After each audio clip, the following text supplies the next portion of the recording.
Welcome back to the channel, everybody. Hopefully you guys are enjoying your weekend and going to be enjoying your 4th of July. If you guys are from the United States of America, enjoying the freedoms. We can say that as loosely as we want to, but that's a discussion for probably not this channel. So hopefully you guys are just relaxing, barbecuing, enjoying some fireworks, and I'm just going to show you guys a couple of snakes that have shed out. And this girl right here we have not seen in a while.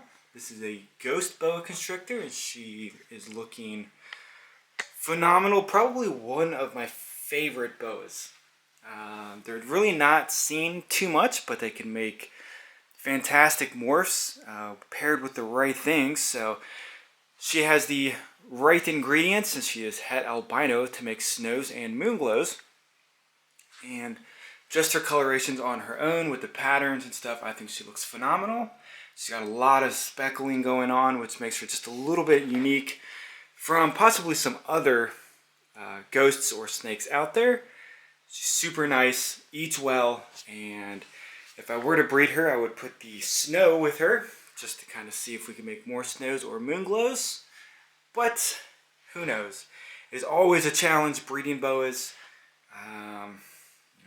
There's a lot of bad, and of course there's a lot of good to it as well, or people wouldn't do it.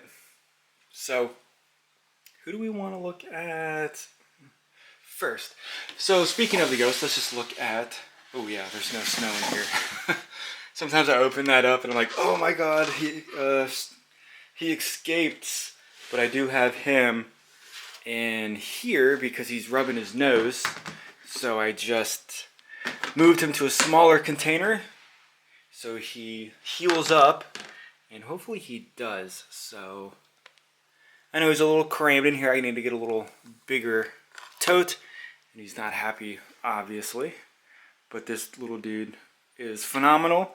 He's growing nicely, changing colors from when he was a baby. A little bit difficult to get the colorations on the snows and the moon glows since they are very bright and vibrant.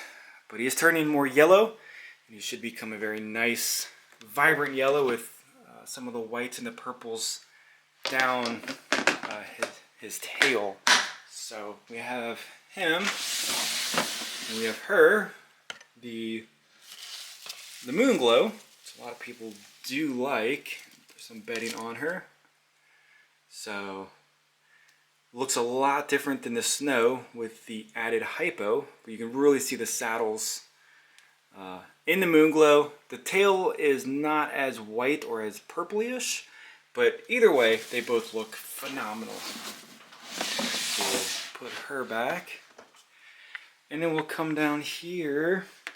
We gotta check this girl out. This is probably my favorite, and I know that I just said she was my favorite, so it definitely changes a lot. VPI jungle, beautiful coloration on her tail, really cool stripe almost all the way down her back that connects, but not totally. Can't wait to see this girl as an adult because they do kind of brighten up as adults. I don't think I've really seen a dull VPI as an adult. So the Enchi Fire Clown female shed, this 2021. This girl's getting some size on her, so very excited for the future with her on breeding. And it always sucks that you have to wait 2 years, but it's a lot less than you have to wait for the female boas, which are about, the end of a 3rd year, 4th year. Some might wait till like 5 years, but just depends. Really cool patterns on her. I like the marking on her head. She's very, very curious, and she is very active for a ball python. But really nice addition to the collection having her. And this girl shed out. She can be a little testy.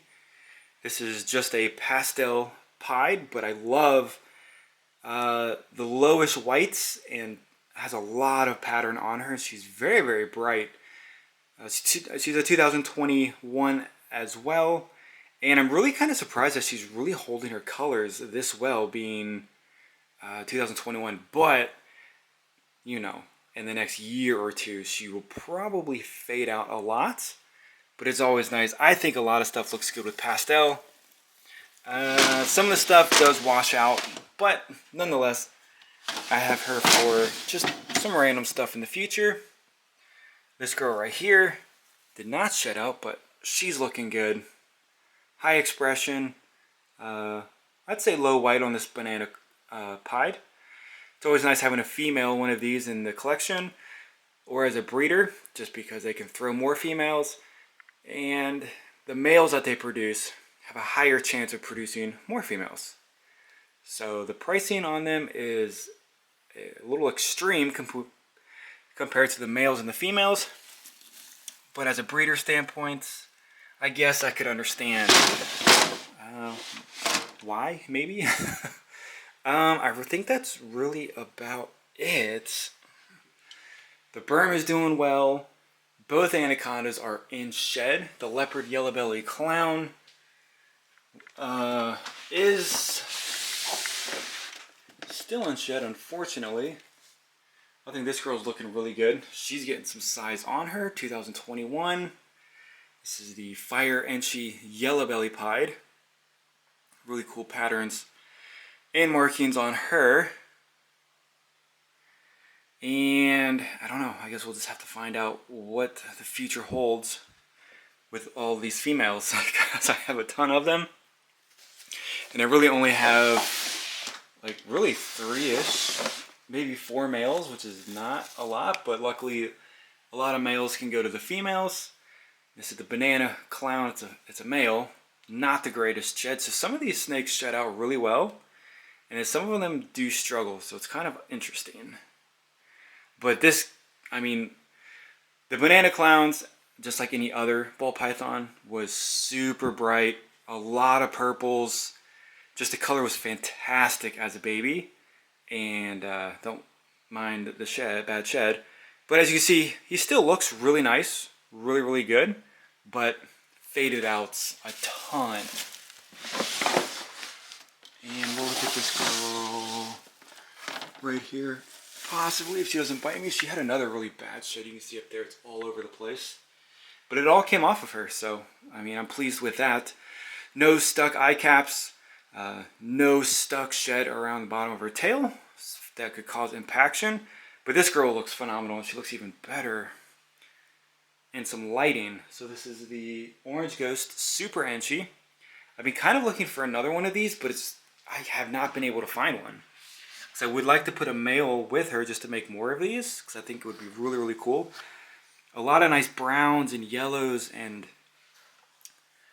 just a lot of cool white on her, and a solid white belly, which is really interesting, really cool. But nonetheless, I just think this is a really, really pretty snake to begin with. And this was just a random snake that I saw on a website, and I was like, hey, that's kind of cool. So I just picked her up. I know I don't show her off too often, but I don't know. Let me know if you guys like this girl or not. And if anybody's selling a male one of these, please let me know. So we'll put her back, and she's being really good, not going crazy. That is it. Just a quick update. Feeding video will come around probably later tonight or tomorrow. We got to feed all those babies and a few of the adults, and they're on mediums, which is exciting. Medium rats, so they should be bumping up into the low to mid 1,000 grams, and then that's when the exciting part happens, where we can pair up and we can start breeding, probably making some eggs. But I gotta get an incubator. I was looking at I think it was sea serpents, an incubator. Pricey. I know I could make my own, or I could spend $1,000 and not have something go bad. I don't know. I mean, some of these animals in here are a little on the, well, for me, a little on the pricey side, so I would love to not kill the eggs on a mistake that I made building an incubator. So if anybody has sea serpents incubators, let me know. I'll see you guys on the next video.